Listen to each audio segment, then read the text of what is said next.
എല്ലാവർക്കും നമസ്കാരം. എല്ലാവരും സുഖമായിരിക്കുന്നു എന്ന് കരുതുന്നു. വളരെ എളുപ്പത്തിൽ ചോറിൻ്റെ കൂടെ കഴിക്കാൻ പറ്റുന്ന പുളിങ്കറിയാണ് ഇന്നത്തെ റെസിപ്പി.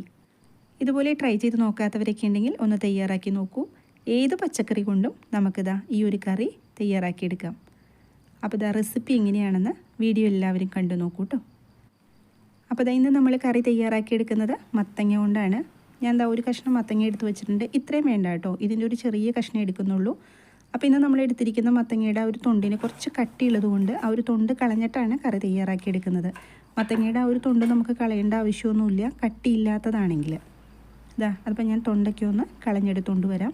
ഇനി നമ്മൾക്ക് മത്തങ്ങ ചെറിയ കഷ്ണങ്ങളാക്കിയിട്ട് കുക്ക് ചെയ്യുന്ന പാത്രത്തിനകത്തേക്ക് ഇട്ട് കൊടുക്കുക. ഈ ഒരു പുളിങ്കറി തയ്യാറാക്കിയെടുക്കാനായിട്ട് മത്തങ്ങ വേണമെന്നൊന്നുമില്ല. കുമ്പളങ്ങ ആയാലും അതുപോലെ തന്നെ പപ്പായ കൊണ്ട് മാത്രം നമുക്ക് തയ്യാറാക്കിയെടുക്കാം. ഒന്നിലധികം കഷ്ണങ്ങൾ കൊണ്ടും ഈ പുളിങ്കറി തയ്യാറാക്കിയെടുക്കാം കേട്ടോ. അതുപോലെ തന്നെ മത്തങ്ങ തീരെ ചെറുതായിട്ട് അരിഞ്ഞെടുക്കേണ്ട ആവശ്യമില്ല, ഈ ഒരു രീതിയിൽ അരിഞ്ഞെടുത്താൽ മതി. ഞാൻ ഒരു കഷ്ണം കപ്പങ്ങയും കൂടി ഇട്ട് കൊടുക്കുന്നുണ്ട്. കപ്പങ്ങ എന്ന് പറഞ്ഞാൽ പപ്പായ, ഇവിടെ കപ്പങ്ങ എന്നാണ് പറയുന്നത്, അതും കൂടെ ചേർത്ത് കൊടുക്കുന്നുണ്ട്. ഇനി നമ്മൾക്ക് ഇതിനകത്തേക്ക് സവാളയോ ചെറിയുള്ളിയോ ഒക്കെ കയ്യിലുണ്ടെങ്കിൽ അതും കൂടെ ചേർത്ത് കൊടുക്കാം. അപ്പം ഞാൻ ഇതിനകത്തേക്ക് കുറച്ച് ചെറിയുള്ളി ചേർത്ത് കൊടുക്കുന്നുണ്ട്. ഒരു 10-15 ചെറിയുള്ളി ഇല്ലെങ്കിൽ സവാള ചേർത്ത് കൊടുക്കാം. ഇനി അതിനകത്തേക്ക് ഒരു പച്ചമുളക്, അത്യാവശ്യം എരിവുള്ളതായതുകൊണ്ട് ഒരു പച്ചമുളക് ഞാൻ ചേർത്ത് കൊടുക്കുന്നുള്ളൂ. ഇനി കുറച്ച് മഞ്ഞൾപ്പൊടി ചേർത്ത് കൊടുക്കുക. 1/4 ടീസ്പൂൺ മഞ്ഞൾപ്പൊടിയാണ് ചേർത്ത് കൊടുക്കുന്നത്. 1/4 ടീസ്പൂൺ മുതൽ 1/2 ടീസ്പൂൺ വരെ ആവാട്ടോ. ഇനി ഇത് വേവാൻ ആവശ്യമായിട്ടുള്ള വെള്ളം കൊടുക്കുക. അപ്പോൾ നിങ്ങൾക്കിത് കുക്കറിൽ തയ്യാറാക്കിയെടുക്കണമെങ്കിൽ അങ്ങനെയാവാട്ടോ. ഇനി ഇതൊന്ന് വേവിച്ചെടുക്കണം. അതിന് വേണ്ടിയിട്ട് ഞാൻ ഈ ഒരു പാത്രം സ്റ്റൗവിനകത്തേക്കൊന്ന് വെച്ച് കൊടുക്കുന്നുണ്ട്. സ്റ്റൗ ഓൺ ചെയ്തിട്ടുണ്ട്. അപ്പോൾ നമ്മളിതിനകത്തേക്ക് ഉപ്പ് ചേർത്തിട്ടുണ്ടായിരുന്നില്ല. കഷ്ണങ്ങളൊന്ന് തിളച്ചതിന് ശേഷം മാത്രം ഉപ്പിട്ട് കൊടുക്കുക കേട്ടോ. അപ്പോൾ ഇതൊന്ന് അടച്ചു വെച്ച് കൊടുക്കുന്നുണ്ട്. ഒരു 2-3 മിനിറ്റിനുള്ളിൽ തന്നെ നല്ല പോലെ ഇതിനകത്ത് തിള വരും. ആ സമയത്ത് ഉപ്പ് ചേർത്ത് കൊടുക്കുക. അപ്പോൾ അതൊരു 3 മിനിറ്റ് കഴിഞ്ഞിട്ടുണ്ട്. ചെറുതായിട്ട് തിളച്ച് കിട്ടിയിട്ടുണ്ട്. പാകത്തിന് ഉപ്പ് ഇതിനകത്തേക്ക് ചേർത്ത് കൊടുക്കുന്നുണ്ട്. ഇനി ഇത് അടച്ചു വെച്ചിട്ട് അവിടെ ഇരുന്നൊന്ന് വേവട്ടെ. ആ സമയം കൊണ്ട് നമുക്ക് കുറച്ച് സാധനങ്ങളൊന്ന് വറുത്തെടുക്കണം. സ്റ്റവ് ഓൺ ചെയ്തിട്ട് ഒരു പാൻ വെച്ച് കൊടുത്തിട്ടുണ്ട്. അതിനകത്തേക്ക് വറ്റൽമുളക് ചേർത്ത് കൊടുക്കുക. ഞാനൊരു 5 വറ്റൽമുളക് എടുത്തിട്ടുണ്ട്. അപ്പോൾ നിങ്ങൾക്ക് എരിവിന് ആവശ്യമായിട്ടുള്ള മുളക് എടുക്കുക കേട്ടോ. ഇത് നമ്മൾക്കൊന്ന് ചൂടാക്കി എടുക്കണം. വെളിച്ചെണ്ണയൊന്നും ചേർത്ത് കൊടുക്കേണ്ട, അല്ലാതെ തന്നെ ഒന്ന് ചൂടാക്കി എടുത്താൽ മതി. ഈ ഒരു രീതിയിൽ. അപ്പോൾ ഞാൻ ഒന്ന് മാറ്റി കൊടുക്കുന്നുണ്ട്. ഇനി ഇതിനകത്തേക്ക് കുറച്ച് ഉലുവയാണ് ചേർത്ത് കൊടുക്കുന്നത്. ഒരു 3/4 ടേബിൾ സ്പൂൺ ഉലുവ ചേർത്ത് കൊടുക്കുക. അതൊന്ന് നല്ല പോലെ ഒന്ന് വറുത്തെടുക്കുക. അതിൻ്റെ നിറമൊക്കെ നല്ല പോലെ മാറി കിട്ടിയിട്ടുണ്ട്. അത് നമ്മൾക്ക് ഇതിനകത്ത് നിന്ന് മാറ്റി കൊടുക്കുക. ഇനി ഇതിനകത്തേക്ക് കുറച്ച് പരിപ്പൊന്ന് വറുത്തെടുക്കേണ്ട ആവശ്യമുണ്ട്. ഇതിപ്പം സാമ്പാറൊക്കെ നമ്മൾ തയ്യാറാക്കാനായിട്ട് ഉപയോഗിക്കുന്ന പരിപ്പുണ്ടല്ലോ, അതാണ്. ഒരു 2 ടേബിൾ സ്പൂൺ എടുത്തിട്ടുണ്ട്. അതും കൂടി നല്ല പോലെ ഒന്ന് വറുത്തെടുക്കണം. സാധാരണ പുളിങ്കറി തയ്യാറാക്കുമ്പോൾ പരിപ്പ് ചേർക്കേണ്ട ആവശ്യമില്ല. ഇതിപ്പോൾ കറിക്ക് കുറച്ച് കൊഴുപ്പ് കിട്ടും, അതുപോലെ തന്നെ നല്ല ടേസ്റ്റുമാണ് കേട്ടോ. ഞാൻ സ്റ്റൗ ഓഫ് ചെയ്ത് കൊടുത്തിട്ടുണ്ട്. എന്നിട്ട് സ്റ്റൗവിൽ നിന്ന് പാനൊന്നും മാറ്റി കൊടുക്കുന്നുണ്ട്.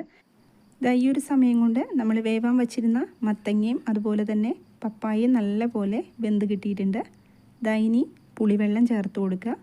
നെല്ലിക്ക വലിപ്പത്തിൽ പുളി എടുത്തിട്ട് നല്ല പോലെ പിഴിഞ്ഞ് അതൊന്ന് അരിച്ചിട്ട് അത് ചേർത്ത് കൊടുക്കുക. ഇനി ഇതൊന്ന് തിളപ്പിച്ചെടുക്കണം. ഒരുപാട് സമയമൊന്നും വേണ്ട. ആ ഒരു കഷ്ണത്തിലേക്ക് പുളി പിടിക്കാൻ വേണ്ടിയിട്ട് ഒരു 2-3 മിനിറ്റ് അത്രയും തിളപ്പിക്കേണ്ട ആവശ്യമുള്ളൂ. അപ്പോൾ ഞാൻ ഇതൊന്ന് അടച്ചു വെച്ച് കൊടുക്കുന്നുണ്ട്. അതവിടെ ഇരുന്ന് നല്ല പോലെ തിളച്ച് കിട്ടുമ്പോഴേക്കും നമ്മൾക്ക് വറുത്ത് വെച്ചിരുന്നതൊക്കെ ഒന്ന് അരച്ചെടുക്കണം.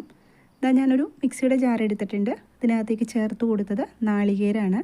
നാളികേരം 1/2 ബൗൾ. ഒരുപാട് നാളികേരം ഒന്നും എടുക്കണ്ട കേട്ടോ. ഒരു 3-4 ടേബിൾ സ്പൂൺ നാളികേരം എടുത്താൽ മതി. വറുത്തെടുത്ത വറ്റൽമുളകും അതുപോലെ തന്നെ ഉലുവയും പരിപ്പും കൂടി ഇതിനകത്തേക്ക് ചേർത്ത് കൊടുത്തിട്ടുണ്ട്. ഇനി നമ്മൾക്ക് ഇതൊന്ന് അരച്ചെടുക്കണം. കുറേശ്ശെ വെള്ളം ചേർത്തിട്ട് അരച്ചെടുക്കുക കേട്ടോ. അപ്പോൾ ഞാൻ ഇതൊന്ന് അരച്ചെടുത്തുകൊണ്ട് വരാം. ഈ സമയം കൊണ്ട് നമ്മുടെ പുളിയൊക്കെ നല്ല പോലെ തിളച്ച് കിട്ടിയിട്ടുണ്ട്.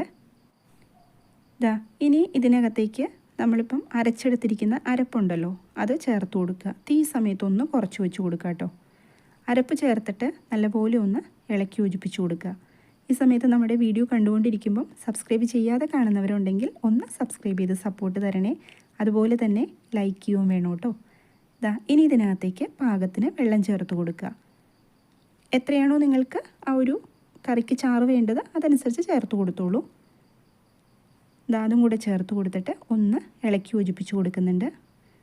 ഈ ഒരു സമയത്ത് ഉപ്പൊക്കെ നോക്കിയിട്ട് കുറവുണ്ടെങ്കിൽ കുറച്ച് ഉപ്പൊക്കെ ചേർത്ത് കൊടുക്കുക കേട്ടോ. ഇനി നമ്മൾക്കിതൊന്ന് അടച്ചു വെച്ചിട്ട് ഒരു 5 മിനിറ്റെങ്കിലും നല്ലപോലെ ഒന്ന് തിളപ്പിച്ചെടുക്കണം. തീ ഒന്ന് കൂട്ടി വെച്ച് കൊടുക്കുക. എന്നിട്ട് ഞാൻ ഇതൊന്ന് അടച്ചു വെച്ച് കൊടുത്തിട്ടുണ്ട്. ഒരു 5 മിനിറ്റ് നല്ലപോലെ തിളപ്പിച്ചിട്ടുണ്ടായിരുന്നു. ഈ സമയം കൊണ്ട് നമ്മുടെ കറി ഇവിടെ ഏകദേശം റെഡിയായി കിട്ടിയിട്ടുണ്ട്. ഉലുവയും അതുപോലെ തന്നെ വറ്റൽമുളകും ഒക്കെ വറുത്ത് ചേർത്തത് കൊണ്ട് കറിക്ക് ഇപ്പം തന്നെ നല്ല വാസനയാണ് കേട്ടോ. ഇനി നമ്മൾക്ക് ഇതിനകത്തേക്ക് ഒന്ന് വറുത്തും കൂടി ഇടണം. അപ്പം ഞാൻ അതിനുവേണ്ടി സ്റ്റൗ ഒന്ന് ഓഫ് ചെയ്ത് കൊടുത്തിട്ട് പാത്രം ഒന്ന് മാറ്റി കൊടുക്കുന്നുണ്ട് സ്റ്റൗവിലേക്ക്. എന്നിട്ട് ഒരു പാൻ വെച്ചിട്ട് കുറച്ച് വെളിച്ചെണ്ണ, അതിനുശേഷം കടുക്, ഉലുവ, വറ്റൽമുളക്, കുറച്ച് കറിവേപ്പിലയും കൂടി ചേർത്തിട്ട് നന്നായിട്ടൊന്ന് മൂപ്പിച്ചെടുക്കുക. ഉലുവ ചേർത്ത് കൊടുക്കണം കേട്ടോ. ഈ പുളിങ്കറിക്ക് ഉലുവയുടെ ടേസ്റ്റ് ആയിരിക്കണം ഒന്ന് മുന്നിട്ട് നിൽക്കേണ്ടത്. കറിയുടെ മുകളിലേക്ക് ഒഴിച്ചു കൊടുത്തിട്ടുണ്ട്. വളരെ രുചികരമായിട്ടുള്ള പുളിങ്കറിയാണ്. തയ്യാറാക്കി നോക്കാത്തവരൊക്കെ ഉണ്ടെങ്കിൽ ട്രൈ ചെയ്ത് നോക്കൂ. തയ്യാറാക്കി നോക്കിയിട്ട് ഫീഡ്ബാക്ക് കമൻറ്റ് ബോക്സിൽ പറയണം കേട്ടോ. മറ്റൊരു റെസിപ്പിയുമായിട്ട് വീണ്ടും കാണാം. എല്ലാവരും സന്തോഷമായിട്ടിരിക്കുക. Thank you.